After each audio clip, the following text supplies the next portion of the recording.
Happy birthday to you. Happy birthday, happy birthday, happy birthday to you. Hey. Buông xuông. Buông xuông lư lư.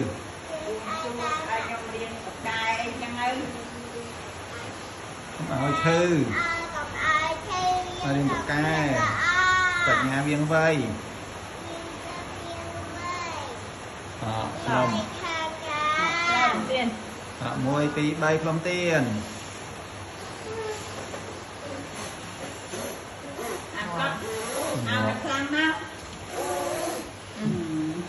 Lòng chân thú chân mỏ này.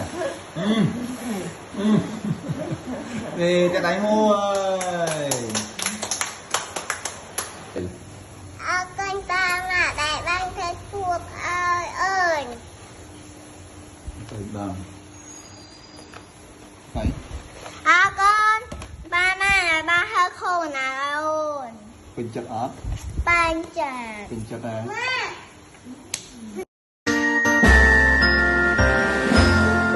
Happy birthday to you. Happy birthday to you.